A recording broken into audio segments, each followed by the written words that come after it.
Nothing short of a crisis. Medical debt is overwhelming families across the U.S., including right here in Colorado. 66% of all bankruptcies were tied to medical issues. This is according to a recent study. And here at Denver 7, we are making a commitment to expose the flaws in our healthcare system. And we are taking it a step further with a new Contact7 Gives partnership that will literally pay down some of that debt. And Liz Gilardi is here to show us how it works and how you can help. Buena Vista firefighter David McGill is always running to help others, but when he had a medical emergency, others were running to save him. He's a volunteer firefighter and he does the wildland firefighting. His wife, Jackie, says it was the longest car ride of her life. She drove from the hospital in Salida to UC Health University of Colorado Hospital in Aurora. I'm glad that I didn't know that it was what it was when I was driving down, because I don't think I could have made the 2.5-hour drive down if I had known that it was this hard. What they first thought was food poisoning turned out to be a major heart problem. David's aorta ruptured, the main artery that carries blood from the heart to the rest of the body. He survived an 11-hour surgery. And he saved my husband's life.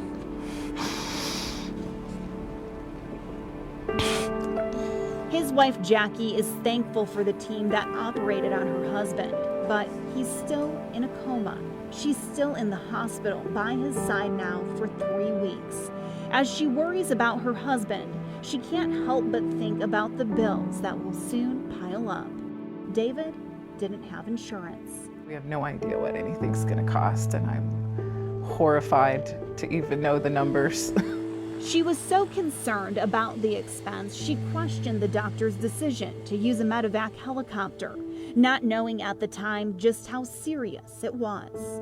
How much did that cost? And it was stupid because there was more important things to think about. We know their family is not alone. Some experts estimate that Americans owe about $1 trillion in medical debt. And even with insurance, 1 in 5 working age Americans have experienced problems paying medical bills within the past year. The perception among most Americans is that you owe what you owe. But we found that's not always the case when it comes to medical debt.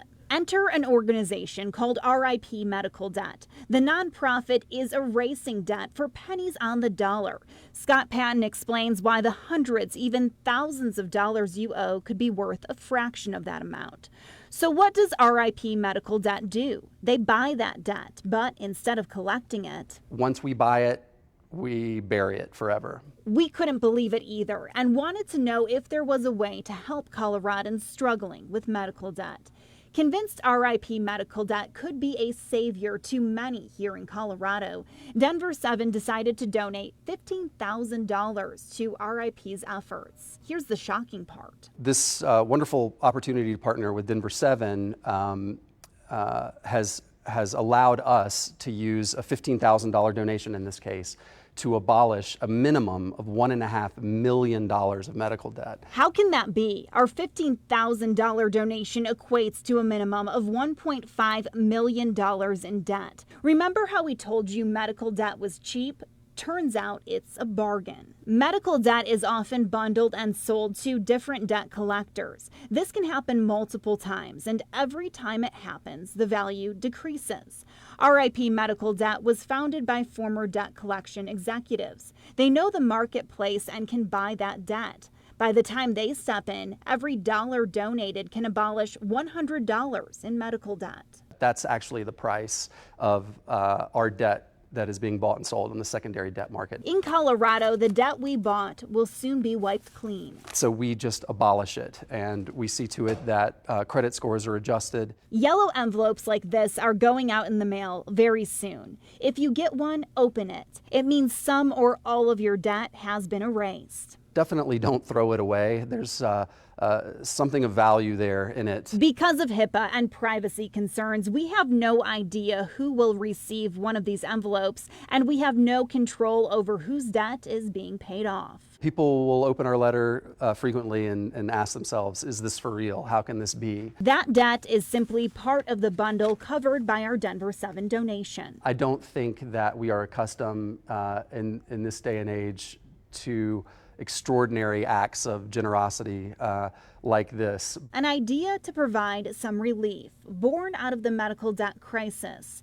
I hope you'll open it up and possibly reach out to Denver 7 to tell your story if you'd like to. While we're on our way to abolishing at least $1.5 million in medical debt, we don't want to forget about David McGill and his family.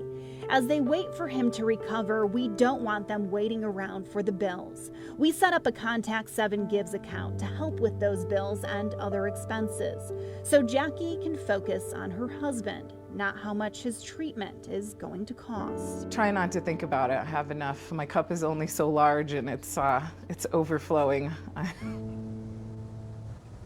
And we thank Jackie for sharing her story. RIP Medical Debt will be working to buy the $1.5 million worth of debt in Colorado this week.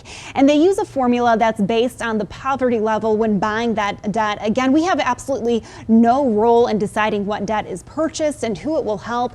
And by the end of the month, those yellow envelopes will go out with letters informing people, possibly you, that that debt has been forgiven. And in that letter, we ask recipients to contact Denver 7, share those stories. We have no doubt it's going to make a big impact. And this is the real deal. That yellow envelope is real. Well, and I think people nowadays, you're wondering if it's a scam. How can this be? And that's why real. It's real. Open it. Call us if you have any questions. And you can also reach out to RIP. That's great. That's great. Good stuff.